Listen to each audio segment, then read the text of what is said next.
everybody, and welcome to Storm Reads. And today I'm going to be wrapping up October and Hallowtween.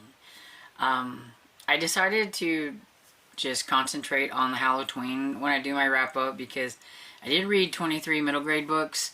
Although I did read some other books outside of Hallowtween, I thought I would just work on this, and that would be my wrap up and everything. Most of these books I did talk about in a weekly vlog, reading vlog or whatever, so you can go and check out more about them. I'm not going to really say a whole lot about them, and I'm probably not even going to give like a star rating. I'm just going to be like, I liked it. I thought it was really good. I did, whatever. Basically because I was just too lazy to look up the ratings that I gave everything. I wrote everything down on this paper so that I know what I read, but I just didn't look for what I gave them. So these aren't in any particular order or anything. I tried to group, like if I read the same author more than once, I tried to group them together. And I'm not even sure if I did that well, but I tried. So the first one we're going to start off with is The Dollhouse Murder by Betty Wren Wright. I like that one. It was pretty fun. Christina's Ghost by Betty Wren Wright. This one was probably my favorite out of the three that I read. And the third one being Crandall's Ghost by Betty Wren Wright. And I thought that one was okay. That was probably my least favorite one. And I think maybe because it really wasn't much of a ghost story. Then I read It Found Us by Lindsay Curry, which was fairly creepy and everything, and I really liked it. But I still think Scritch Scratch by Lindsay Curry is my favorite after rereading. Slime Doesn't Pay by R.L. Stine. I buddy read this with my friend Barb and we both didn't like it. I would say that this one could be probably the one I didn't like the most out of the middle grade books that I read. I think this one could have been cut down into a Goosebump sized book and have been a lot better. And speaking of that, I did read Scariest Book Ever by R.L. Stine, which was a Goosebumps book, and it was a new spin-off series called The House of Shivers, and this was the first book. And this one was creepy, it was great, and it was only 128 pages.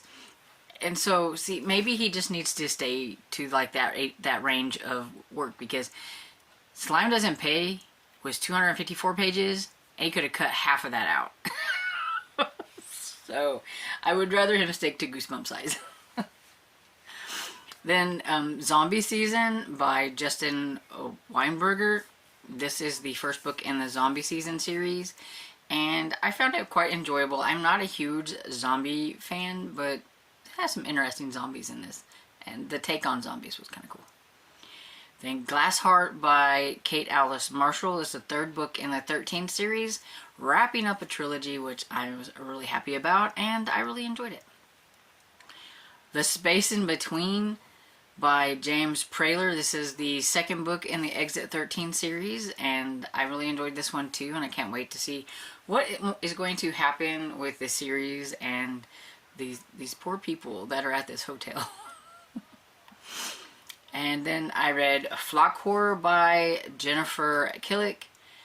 It is Dreadwood number 3, and Deadly Deep by Jennifer Killick, which was Dreadwood number 4. And this either catches me up on a series or wraps up a series, because I'm not sure, because Deadly Deep number 4, the Dreadwood number 4 is the latest one that's out, so therefore I don't know. But anyway, I caught up. The Ghost Job by Greg Van Ickhout, and this one was kind of fun. This is one that is not mentioned in a wrap-up or anything, and this is about some kids who during a class project that they were at, there was a gas explosion at where they were, and they were killed, and their ghosts are trying to figure out how to come back. And I liked it but I'm not a fan of necromancy in middle grade, and that was leaning a little bit on that kind of a thing, and so it got a little bit of a lower rating from me than it would have if I just don't like that. It's just a me thing, so. But I still enjoyed it, and said I don't give star ratings, but since I haven't actually talked about this one, I will say that I probably gave it a 3-star. And The Dark Lord Clementine by Sarah Jean Horwitz. I would say out of all of mine, this was more of just a fantasy type and not really spooky or anything. But I still had fun with it. The Clackety by Laura Senf and everything. This is the first book in the Bright Harbor series, I believe. And I enjoyed it, and I'm really curious to see what's going to happen in the next one, since I felt like this one wrapped up fairly well. But then I kept thinking, well, maybe I wasn't paying attention. I don't know. We'll see.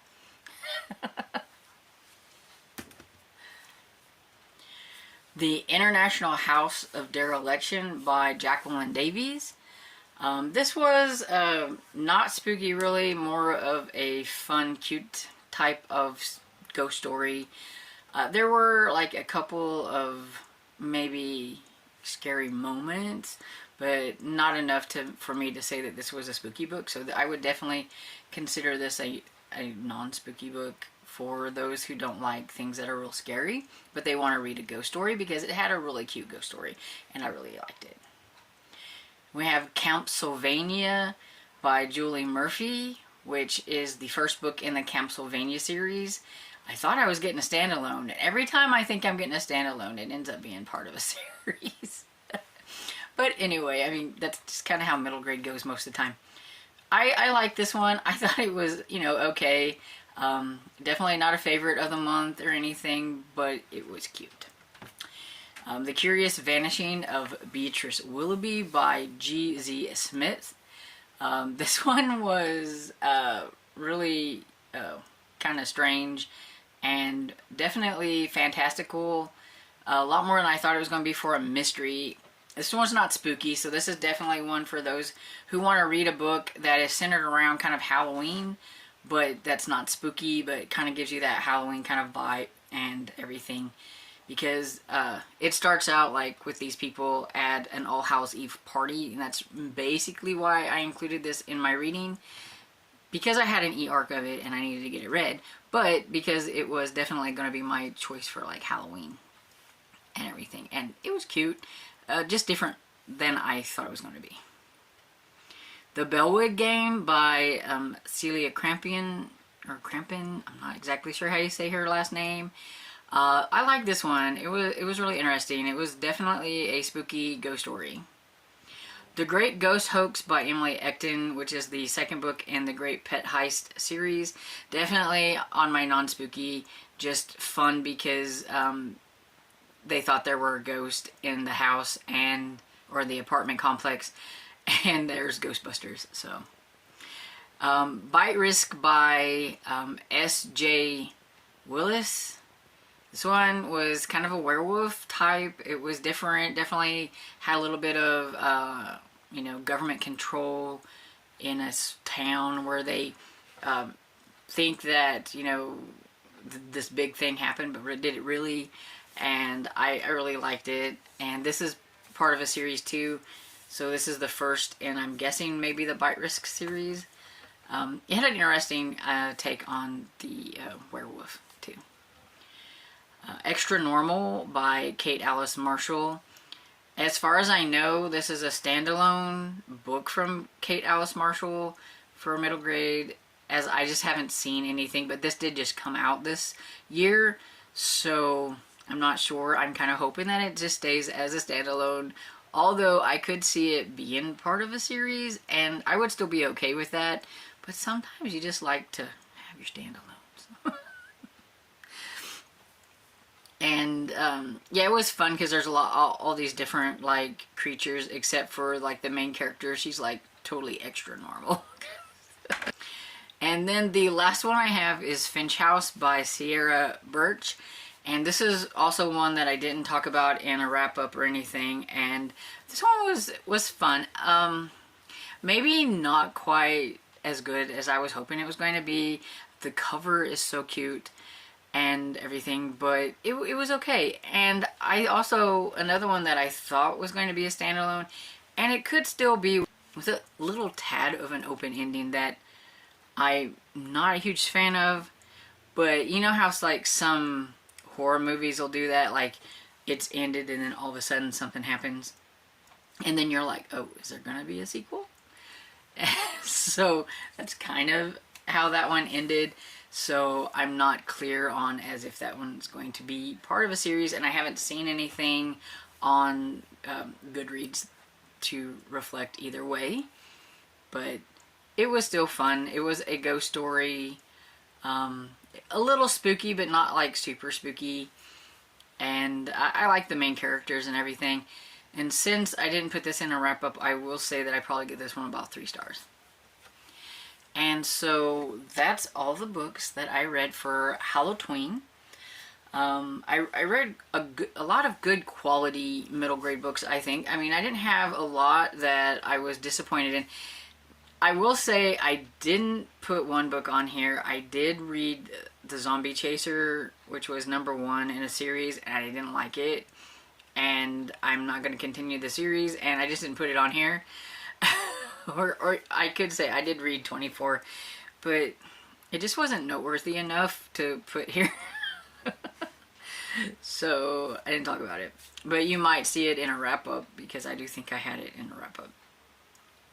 But yeah, so overall, really good. What would be my favorite of the month? You know, I'm gonna say Christina's Ghost by Betty Wren Wright was probably a favorite. But as spooky as the cover is, It Found Us was probably one of my favorite books, because the contents on the inside, although really creepy and spooky, definitely not for those who don't like spooky stuff, I like the fact that there is some historical stuff in this, and I found like a nonfiction book that I would like to look at that is based on the tragic accident that is mentioned in here and the reason why there are ghosts and everything. I like that Lindsay Curry does that. She did that with this one, so if that's something that you like in your ghost stories, then you would probably enjoy both of these. I am going to also mention that Saturday we are doing a live discussion on Scritch Scratch, so if you did read it, you should come and join us. It's going to be all 3 of us host, and we are just going to talk about what we thought about it. There probably will be spoilers, so if you haven't read it, you might not want to attend, but if you did, you know, give us your thoughts and opinions about it. It's 3 o'clock Central Standard Time, so 4 o'clock Eastern, and yeah, I'm hoping we're gonna have, you know, a fun time discussing this, because it is still my favorite Lindsay Curry book. And so yeah, let me know what you read for the month of October that pertains to Hallowtween, like your middle grade books and everything. Did you have a clear favorite? Did you have a few favorites? Let me know down below, and I hope you enjoyed this video, and if you did, please give it a thumbs up and subscribe, and I will see you all in the next video. Bye.